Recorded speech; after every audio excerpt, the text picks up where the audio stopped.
give you a background to the awards in the first instance. This is our second year winning these awards. There are 9 adjudicators coming from a variety of salient industry backgrounds that have spent the last 6 weeks reviewing all cars in the various segments and narrowing down to a total of a shortlist of 27 cars, as you will see. We also had 2 independent scrutineers, or 2 independent observers, to evaluate this whole process. The original list was a long list of 103 vehicles, and as I say, that's now narrowed down to today's nominees, which are represented by the vehicles parked outside the front. And thank you very much to each of the distributors who provided us with those vehicles. And that's the shortlist, which we'll go through in a few moments. And there are 7 segments in total to review today. There is a greater emphasis this year on 2 key areas, or really a couple of areas, but 2 of them which I'll expand on in a moment. The assessment form itself is what you see here, and I don't expect you to be able to read that, but I will give you a bit of background as to the areas that have been evaluated when looking at all of these vehicles. And I believe there's some 360 of these have been filled out in total, so that's me find out. Some 360 of these have been filled out in total over the last 6 weeks. Forgive me. Now, in terms of the areas of assessment for the vehicles outside, there were static comparisons by means of exterior and interior styling in terms of build quality and overall styling, dynamic comparisons, test drives in terms of engine performance, smoothness of transmission, driving performance, which covers all aspects of the ride and handling, noise, vibration, suspension, comfort and convenience, amongst a whole lot of things that will be key factors for people who are driving for a living. And then there's a number of commercial concerns and growing concerns, and very much we talk about TCO, total cost of ownership, when we're looking at the fleet segment. Fuel economy, of course, being a key consideration here. That's one of the areas that we scrutinised over the last 6 weeks. Likewise, residual value, as always, a significant and important aspect in this consideration for the fleet car buyer. After sales backup in terms of the network of dealers available and the actual overall methodologies of backup, service plans or otherwise. Warranty and goodwill, again demonstrating the distributor and brand's commitments to the company car drivers out there and to the organisations themselves. Now, the main areas that we also focused on this year, or 2 additional areas that we focused on this year, were also the fleet support. And this is really looking at it from the brand's perspective, the distributor's perspective, in terms of the brand or distributor's commitments to this very important segment of the Irish motor industry. We're looking at things like the manufacturer's fleet policy, dedicated fleet contacts, having a dedicated fleet contact in place, fleet discount program, are there fleet discount programs in place, and any additional fleet initiatives that are designed to drive the success of that brand in the fleet segment. Likewise, safety. Safety is a key aspect to everybody who's driving for a living, and for each of us as business people, our families, those of us with families as well. The 2 areas that we looked at here is obviously in terms of standard safety equipment that comes with each of the cars that have been nominated and evaluated outside. And an area that I personally found interesting as well is driver training. What brands provide driver training? If I'm honest, I didn't know here today, but there's one brand specifically that drives driver training as an initiative that it offers to each of the companies as a supporting mechanism to ensure that people who do drive for a living are driving to the safest standards that we possibly can. There are other brands that are offering this as a service if the customer so wishes, and again other brands that are also considering offering it going forward in the future. But it demonstrates the significant importance of safety on Irish roads as well. Okay, to the awards itself. 7 segments, starting off with the C segment. And in the C segment, the nominees are as follows. And when I call out the nominees, I also call out the winner, and I invite the representative of that brand or distributor to come forward onto my left-hand side, which is your right-hand side as you look at it, and you'll have your photograph taken with Shane Teskey, and you'll also have your photograph taken with, thank you kindly, Cathal Doyle, Deputy Editor of the Fleet Car magazine as well. So in the C segment, the following nominees are the Seat Leon, the Volkswagen Golf, Ford Focus, Skoda Octavia, the Volvo V40, and the winner is, for the C segment, please, a big round of applause. The winner is the Volkswagen Golf.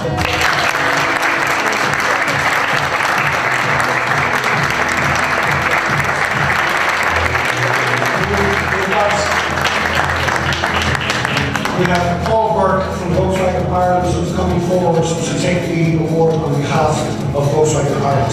Some judges' comments in terms of feedback as to why the Volkswagen Golf was the winner in this segment. According to the judges, it's the best in its class, it's excellent, it's magnificent, and that was collectively the feeling and sentiment. And others felt that the driver ergonomics were superb. But all parties in the adjudicating panel felt that the Volkswagen Golf was the absolute winner in its segment. So a great congratulations to Paul Burke, the team of Volkswagen Ireland, and to the Volkswagen Golf as a winning brand in this segment. Thank you, Paul. Okay. The D segment. Looking at the D segment, the nominees are as follows. The Honda Accord, the Hyundai i40, the Mazda 6,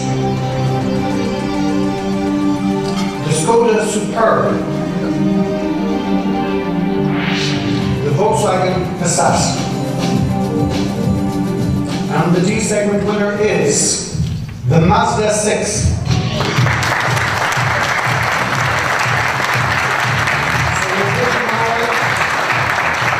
the Mazda Mazda 6. The judges' overall comments were that the vehicle is a stunning looking vehicle, beautiful to drive, very smooth ride, and ample boot space. Well done to Mazda Ireland, to Richard and all the team there with the stunning Mazda 6. Okay, our next segment is the D segment premium, and the following cars have been selected down from the original list of 103, shortlisted to the following vehicles. The Audi A4, the BMW 3 Series, the Citroën DS5, and the winner. The winner is the BMW 3 Series.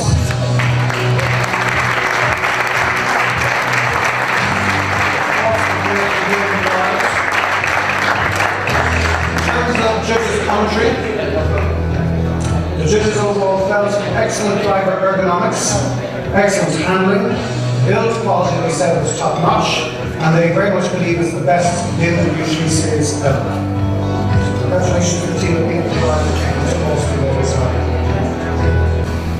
Okay folks, our next segment. The next segment is the estate segment. Not traditionally the strongest of markets in Europe for the estate vehicles. Personally, I think it's one of the most practical choices of car out there, given my own personal circumstances with family. And the estate segment is as follows. The nominees: Hyundai i40 Tourer, the Mazda 6 Tourer, the Opel Insignia Tourer, Skoda Superb Combi, Volkswagen Passat Estate, and the winner is, ladies and gentlemen, the winner is the Skoda Superb Combi.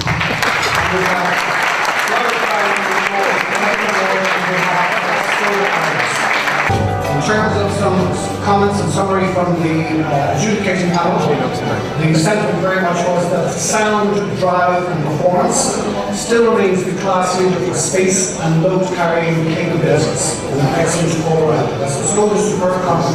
On to our next segment, which is the estate segment and the premium sector. And the nominees are as follows. Nominees: the Audi A6 Avant, the BMW 5 Series Touring, the recent edition, the Jaguar XF Sportback. There are 3 nominees. And in the estate segment premium, the winner is the BMW 5 Series Touring.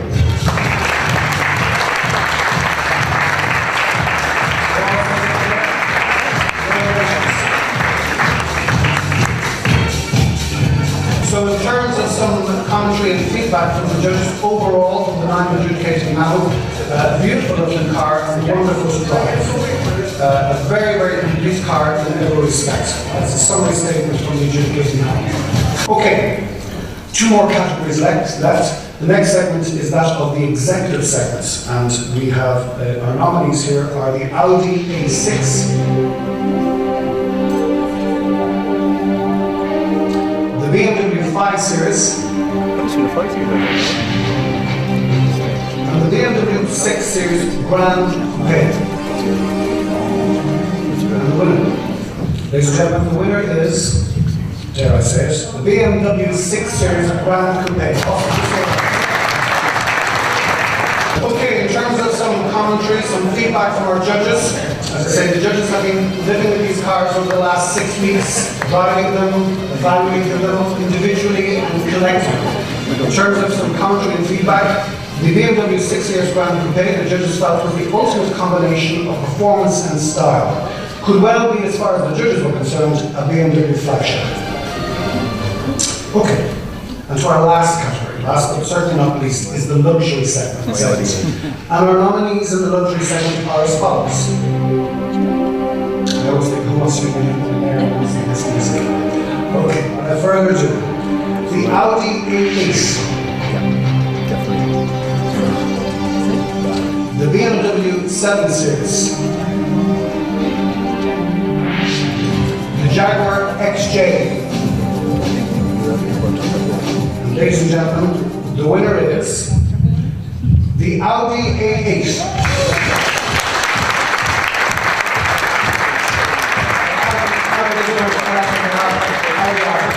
In terms of some feedback, some observations or commentary from the judges, in a nutshell, they said this was the chauffeur's choice. Proved its worth over the 2-day test. It is the car to desire. A combination of build quality and driving experience as well. That is our summary on the Audi A8. So a big congratulations to, first and foremost, all the nominees in the first instance. And I know for one or two of us that their cars may have not won on this particular occasion, but equally drew some admiring glances and commentary from the people that are in this room here today. So the nominees in themselves are winners. Everybody in this category in this room here today are winners as such, of the vehicles that were originally shortlisted down to 103. And congratulations to each of the winning teams with their particular vehicle winning in that their independent and individual segments. Just like to remind you that the full result will also be printed in the next issue of Fleet Car magazine. I believe there will be photographs and full details of the awards.